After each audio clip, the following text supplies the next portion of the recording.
నమస్తే. ఛత్తీస్‌గఢ్ బీజాపూర్ జిల్లాలో మావోయిస్టులు రెచ్చిపోయారు. హిడ్మా చావుతోటి, హిడ్మా ఎన్‌కౌంటర్ తోటి ఇక మావోయిస్టులకు అంతమే మిగిలిందనేది ఇన్ని రోజులు మాట్లాడుకుంటున్నాం. కానీ భద్రతా బలగాలకు ఏకంగా కేంద్రానికే సవాలు విసిరాడు. అక్కడ బీజాపూర్ జిల్లా, ఛత్తీస్‌గఢ్ రాష్ట్రం బీజాపూర్ జిల్లాలో ఓ కాంట్రాక్టర్‌ను దారుణంగా హత్య చేశారు. గొంతు కోసి హత్య చేశారు. అంటే వాస్తవంగా కూడా ఈ మధ్య కాలంలో మనం కూడా మాట్లాడుతూ ఉన్నాం. వార్తలు కూడా పేపర్‌లల్లో, మీడియాలలో వస్తూనే ఉన్నాయి.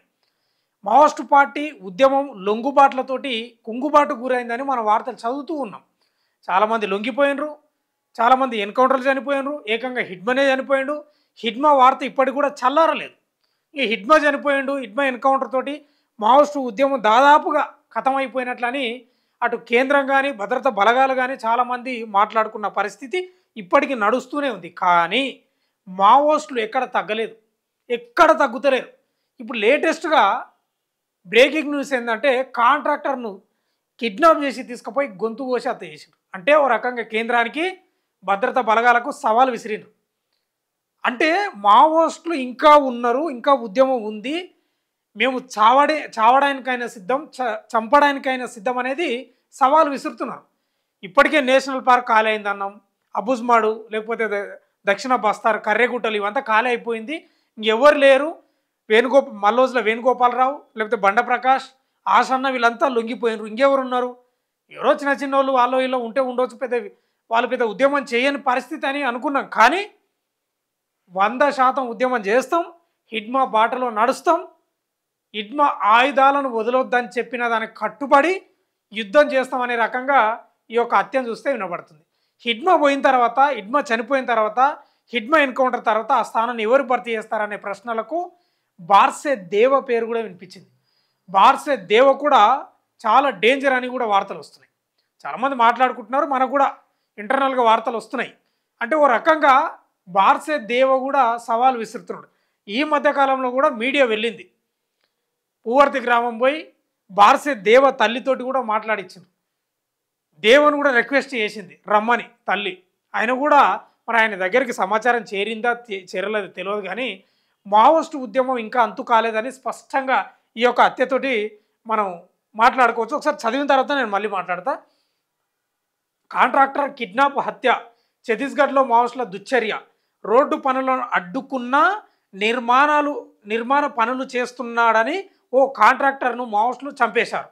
ఈ ఘటన ఛత్తీస్గఢ్ బీజాపూర్ జిల్లా పామేడు పోలీస్ స్టేషన్ పరిధిలో జరిగింది. ఉత్తరప్రదేశ్కి చెందిన కాంట్రాక్టర్ ఇంతియాజ్ అలీ బీజాపూర్ జిల్లా ఇరపల్లి గ్రామంలో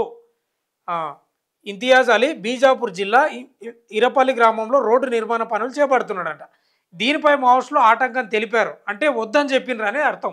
అయినా వారిని ఎదిరించి పనులు నిర్వహిస్తుండడంతో ఇంతియాజ్ అలీని నిన్న మావోయిస్టులు కిడ్నాప్ చేశారు. ఇవాళ బీజాపూర్ పామేడు పోలీస్ స్టేషన్ పరిధి గొల్లపల్లి ఏరియాలో అతన్ని గొంతు కోసి హత్య చేశారట. ఈ ఘటనతో ఏజెన్సీ గ్రామాల ప్రజలు భయాందోళనలో ఉన్నారు. అంటే వాళ్ళకు కూడా భయం ఉంటుంది, ఏజెన్సీ గ్రామ ప్రజలకు, బస్తర్ ప్రాంతం ప్రజలకు. ఎందుకంటే ఇక మావోయిస్టు ఉద్యమం అంతమైపోయింది, ఇంకేం లేదని వాళ్ళు కూడా అనుకుంటున్న తరుణంలో ఈ హత్యతోటి వాళ్ళు కూడా ఉలికిపడ్డట్లే. ఒక రకంగా అమిత్ షాకు, కేంద్ర హోంమంత్రి అమిత్ షాకు, కేంద్ర బలగాలకు ఇది ఒక సవాల్గానే.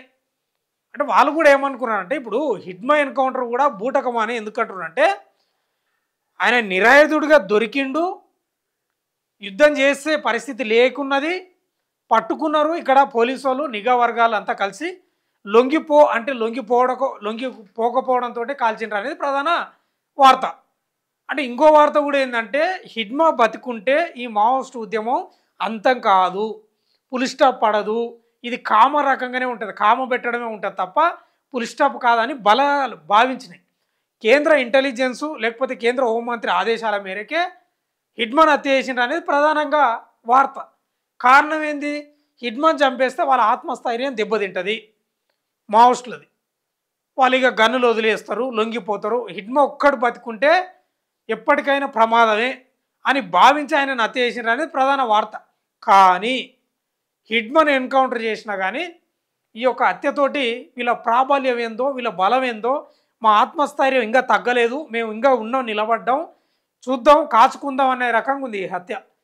అయితే రోడ్డు నిర్మాణ పనులు చేపడుతున్న క్రమంలో మావోయిస్టులు హెచ్చరించారట వద్దని. అయినా కూడా అట్లే రోడ్డు నిర్మాణ పనులు చేస్తుంటే తీసుకుపోయి నేను గొంతు కోసి హత్య చేశారట. బీజాపూర్ జిల్లా పామేడు పోలీస్ స్టేషన్ పరిధి గొల్లపల్లి ఏరియాలో జరిగింది. అంటే ఈ యొక్క వార్తతోటి మనం ఏం చెప్పదలుచుకున్నాం, లేకపోతే ఏం తెలుస్తుందంటే మావోయిస్టులు ఇంకా తగ్గలేదు, ఖచ్చితంగా యుద్ధం చేయడానికి రెడీగానే ఉన్నట్లు 100% కనిపిస్తూ ఉంది. మరి కాదా అంటే భద్రతా బలగాలు మొత్తం ఛేదించడం, ఈ నిన్న మొన్న కూడా ఎన్కౌంటర్ జరిగింది, ఇద్దరు జవాన్లు కూడా చనిపోయిన పరిస్థితి, మావోయిస్టులు చనిపోయారు, చాలామంది చనిపోయారు మావోయిస్టులు కూడా. అయినా కూడా వందల మంది మావోయిస్టులు లొంగిపోయినారు, వందల మంది చనిపోయిన పరిస్థితి కూడా. అయినా కూడా మావోయిస్టు ఉద్యమం ఇంకా అంతు కాలేదనేది ఈ యొక్క వార్తతో స్పష్టంగా అర్థమవుతుంది. ఈ హత్యతోటి మరోసారి భద్రతా బలగాలు కానీ కేంద్ర ప్రభుత్వం కానీ ఓ రకంగా ఉలిక్కి పడ్డట్లే మనం చెప్పుకోవచ్చు. చూస్తూనే ఉండండి మన తొలి వెలుగు.